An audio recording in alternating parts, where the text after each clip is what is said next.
जो चल रहा है जी सर। उसको, उस जमीन में कुछ हिस्सा ये राजस्व विभाग की टीम से बात हुई हमारी, वो कह रहे हैं, उनका कहना ये है कि इसमें जो है कुछ ग्राम समाज 1 एकड़ लगभग वो बता रहे हैं। जबकि ये जो जमीन है, मैं बता दूं, मेरे पिताजी के मित्र हैं, मित्र थे छोटे लाल जी, डीलर रहे हैं वो, उनकी ज़मीन है। अब उनके पुत्रों के नाम आ गई है वो ज़मीन उन्होंने 1 एकड़ जो बता रहे हैं वो ज़मीन इन्होंने खरीदी थी। छिद्दा पुत्र रशीद हैं जो हाल निवासी फतेहुल्लागंज के हैं, उनसे खरीदी हुई थी और उन्होंने खरीदी है। वो ज़मीन भूमिधर में थी और इन्होंने इसकी रजिस्ट्री कराई और रजिस्ट्री कराने के बाद में उसका दाखिल खारिज भी हो गया जो इनके नाम आ चुकी है। अब इनका कहना यह है कि भाई ये ज़मीन जो भी छिद्दा पुत्र रशीद के नाम आवंटन था और ये रहने वाले नंगलिया नारायण के हैं, इसका ये पट्टा था और ये पट्टे को हम इसको कैंसिल करेंगे। पहली बात तो इनसे ये पूछा जाए कि वो पट्टा आप कैंसिल कैसे कर सकते हैं, उसके नाम पट्टा कैसे हो गया जब वो ठाकुर का रहने वाला नहीं था।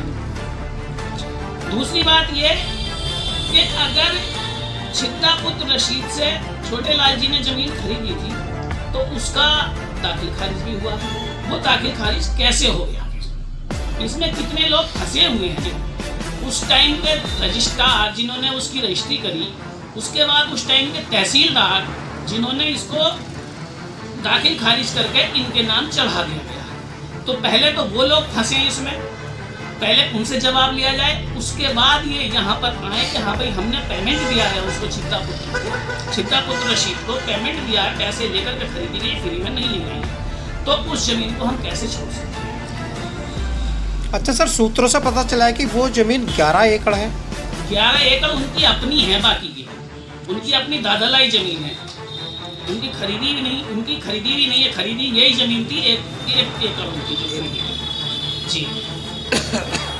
तो सर इसमें जो प्रशासन पूछा था, प्रशासन ने आपको क्या बताया कुछ? प्रशासन ने यही बताया कि ये ज़मीन जो थी, क्या नाम है, पट्टे की ज़मीन थी। हमने उनकी बात को नकार दिया, ये पट्टे की ज़मीन नहीं हो सकती। अगर पट्टे की थी तो पट्टा कैसे रजिस्ट्री हो गई उसके और दाखिल खारिज कैसे हो गया। सर इसमें कोई नगर पालिका से संबंधित कोई किसी का हस्तक्षेप रहा हो? नगर पालिका में चेयरमैन है, हम तो ये मानते हैं कि ठाकुरद्वारा नगर के जो लोग हैं ना, उन्होंने चेयरमैन नहीं चुना, न एक लेखपाल चुना है और वो उसको यही काम है दिन भर किसी की पट्टे की ज़मीन निकालना, किसी का ये करना।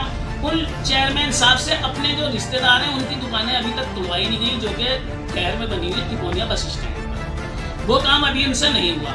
तिकोनिया बस स्टैंड पर एक शौचालय की मांग हम लोग करते करते हमें 2 साल हो गए, अभी तक इनसे शौचालय नहीं बना। ये विकास नहीं कर रहे हैं कोई भी, ये सिर्फ जमीनें निकाल रहे हैं, लोगों से जबरदस्ती के मुकदमे कर रहे हैं। इनका यही काम हो गया चेयरमैन साहब का। अच्छा सर, अभी नगर पालिका द्वारा रोड के किनारे जो है लाइटें लगाई गई हैं और देखा जाता है कि ये लाइटें नहीं जल पा रही हैं। जी नहीं जल रही है। इसके लिए क्या कहना? मैंने कई बार इसकी शिकायत भी की कि ये नहीं जल पा रही हैं। मैंने रात भी मेरी बात हुई है और रात इन्होंने जलाई थी थोड़ी सी, लेकिन उसमें भी कई सारी लाइटें बुझी हुई हैं, कुछ लाइटें नहीं जल पा रही हैं। और इनका कहना ये था, हमारी जो एडीएम प्रशासन आई थी, शायद एसडीएम प्रशासन आई थी, उनका कहना ये था कि मणि मंदिर तक लगाई गई है लाइटें, जबकि मणि मंदिर तक ये लाइटें पहुँची नहीं है। तो क्या सर अधिकारियों को इसमें गुमराह किया जा रहा है? जी, गुमराह किया जा रहा है और उसका पैसा नहीं, पता नहीं ये लोग कहाँ डाल रहे हैं उसको। और कह रहे हैं 100 खंबे लगाए हमने, 100 खंबे लगे ही नहीं है पूरे शहर के अंदर। ठीक है सर।